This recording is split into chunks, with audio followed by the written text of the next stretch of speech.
Hey guys, it's takasta here and welcome to another video review. So this is actually part 2 of the 2 new mice that have been released from Steelseries. The first one obviously the Kana, right here. The second one, the Kinzu V2 Pro Edition.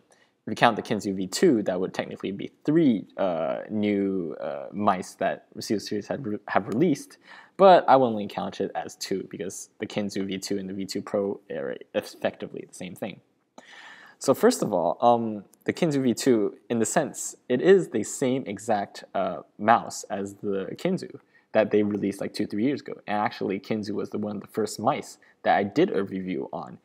And coming back to it 2 and 3 years later is actually quite interesting. And I'll tell you about what they fixed and what they did better, what they did worse, possibly, maybe, even. Well, yeah.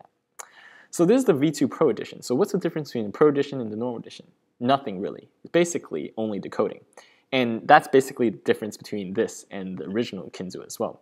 So I think they released like 7 different versions of like the V2.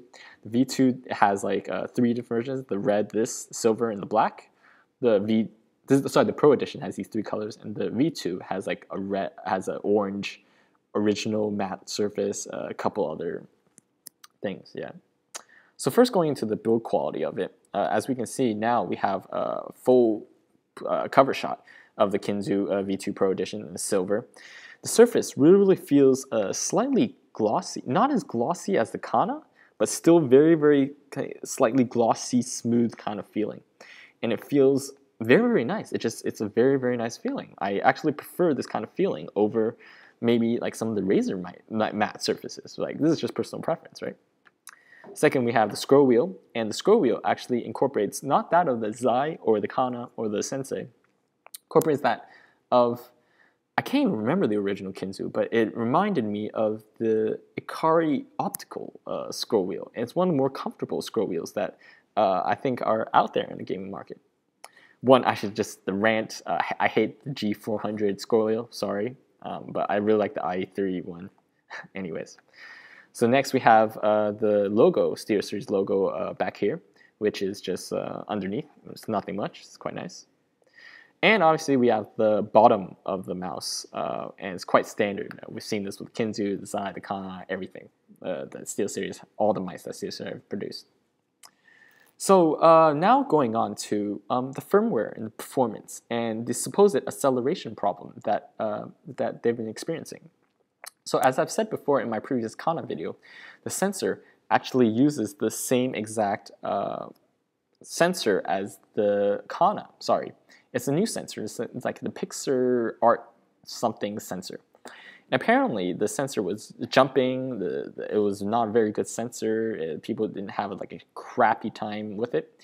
I'm gonna post some test videos later, but personally I've used it. It feels okay. Actually, doesn't jump. I can aim properly with it. I played some Dota. I played some Quake Live with it, and absolutely works fine. You can flame me again. You can flame me for it. You can post your comments on your own experiences, but my own experiences, it just works fine with gaming, and I don't quite see the problem. Maybe they fixed it with the firmware. I'm not quite sure. Second of all is actually the acceleration. There was a supposed like 7% acceleration that people were complaining about in the freaking Kinzu. But the thing is, there's some accelerations exist in some mice, and some people like that. I mean, in the IE3 and the IO 1.1, people have been winning competitions with the acceleration, right? But some people don't like that. So supposedly, the Kinzu has fixed that, and I'll post a video of the acceleration test later on Quake Live, but so far it doesn't feel like there's acceleration. It feels quite even in this regard. Yeah, I just tested it right now. It feels quite even in this regard, not like the IE3, etc. So going on to the performance in terms of well, the shape and the size and the overall feel, I think the shape is the same.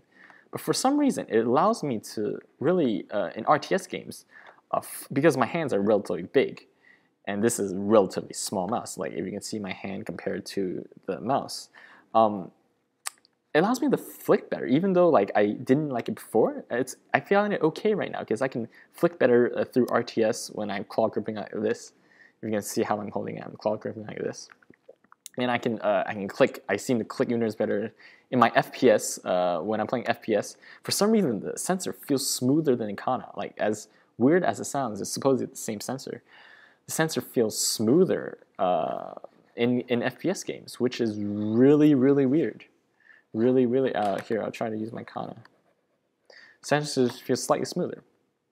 Yeah. So and last but not least, the Teflon. The Teflon mouse, supposedly, they use Teflon mouse gates, sorry. This is actually one point I have to point out.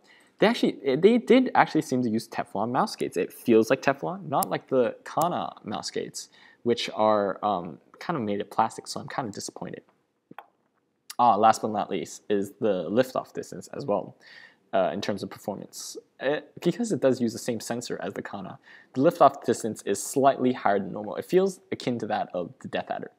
So what I would advise, you can't really stick a piece of tape and kind of get rid of it like Death Adder, but you can just remove these mouse gates and just put extra layering mouse gates so to decrease the liftoff distance. So overall, this mouse costs 350 Hong Kong. That's about 445 wait, what am I talking about? 40 US dollars, not 400. Sorry, that'd be stupid. But anyways, that's what it costs. So, the original Kinzu costs very cheap, costs 200 Hong Kong. So this was 350. So it's a good 50% increase in price. Is it justified? I definitely think it's a very solid mouse and is very comfortable, and it doesn't have the side buttons. So really, it's up to your personal preference whether or not you like it or not. But I think it's very solid, especially with the firmware fix. I think is quite worth it. So this is my review of the Kinzu V2 Pro Edition. I'll be posting some test videos later. Hopefully you can take a look at that and call it for yourself whether or not you like it or not. Thanks for watching, guys, and keep subscribing.